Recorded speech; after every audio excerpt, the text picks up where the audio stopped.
Bismillahirrahmanirrahim. Assalamualaikum warahmatullahi wabarakatuh.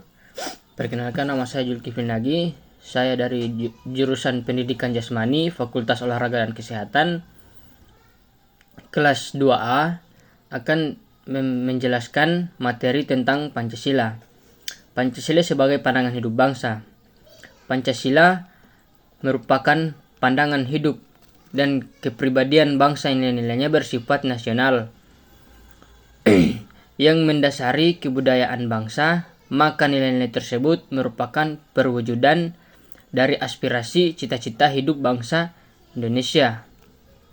Pancasila memberikan arah tentang hukum, harus menciptakan keadaan negara yang lebih baik dengan berlandaskan pada nilai-nilai keutuhan kemanusiaan, persatuan, kerakyatan, dan keadilan. Pancasila sebagai pandangan hidup bangsa Indonesia. Pancasila sebagai pandangan hidup bangsa artinya nilai-nilai ketuhanan, kemanusiaan, persatuan, kerakyatan, dan keadilan. Diyakini kebenarannya, kebalikannya, keindahannya, dan kegunaannya oleh bangsa Indonesia yang dijadikan sebagai pedoman kehidupan bermasyarakat, berbangsa, dan bernegara.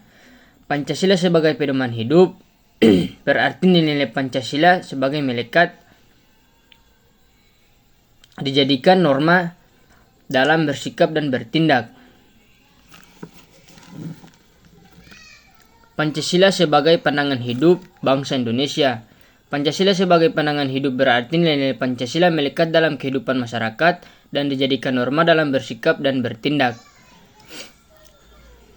Pancasila sebagai pandangan hidup bangsa mengandung unsur-unsur sebagai berikut: nilai-nilai agama, kebudayaan, dan adat istiadat.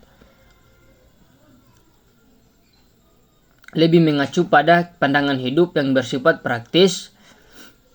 Diarkara menegaskan bahwa belum tentu didahului oleh filsafat karena pada masyarakat primitif terdapat pandangan hidup yang tidak didahului oleh rumusan filsafat. Sila yang pertama, ketuhanan yang Maha Esa, mengartikan bahwa sebagai warga negara Indonesia mempercayai dan bertakwa pada Tuhan. Contoh penerapan sila pertama dalam kehidupan sehari-hari: hidup dengan kerukunan dan kedamaian antar umat beragama. 2. Memberikan kebebasan bagi setiap orang termasuk diri sendiri dalam melaksanakan ibadah sesuai yang dianut masing-masing.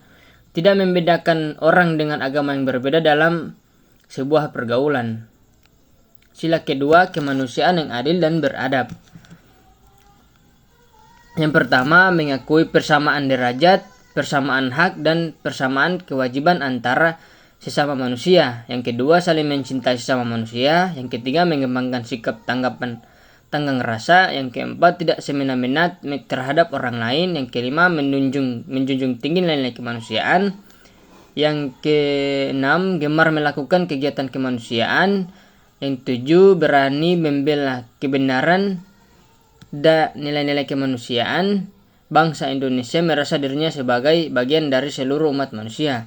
Sila ketiga, persatuan Indonesia. Sila ini memiliki nilai persatuan dan kesatuan yang artinya mengharuskan setiap orang menghormati semua keanekaragaman yang ada di negara ini. Contoh penerapannya menjaga ketertiban dan keamanan di tengah masyarakat dengan persatuan yang dibina bersama. Tingkatkan toleransi sosial pada keberagaman di dalam masyarakat, mendahulukan kepentingan negara. Sila keempat, kerakyatan yang dipimpin oleh hikmat kebijaksanaan dalam permusyawaratan perwakilan, yang artinya adalah senantiasa mengutamakan kepentingan rakyat dan semua perilaku bersumber dari nurani yang menjadi pokok utama kebenaran dan keadilan. Contoh penerapannya membuat keputusan dengan cara musyawarah untuk mufakat atau keputusan bersama. Yang kedua, tidak memaksakan pendapat sendiri pada orang lain, aktif berperan dalam kegiatan di lingkungan masyarakat. Sila yang kelima, keadilan sosial bagi seluruh rakyat Indonesia. Mengembangkan perbuatan luhur yang mencerminkan sikap, suasana kekeluargaan dan gotong royong, bersikap adil, menjaga keseimbangan antara hak dan kewajiban, menghormati hak-hak orang lain, suka memberi pertolongan kepada orang lain. Implementasi Pancasila adalah hakikat negara dengan suatu organisasi kekuasaan yang berdaulat yang dengan tata pemerintahan melaksanakan tata tertib atas suatu umat di suatu daerah tertentu. Sekian presentasi dari materi dari saya. Wabillahi taufiq wal hidayah. Wassalamualaikum warahmatullahi wabarakatuh.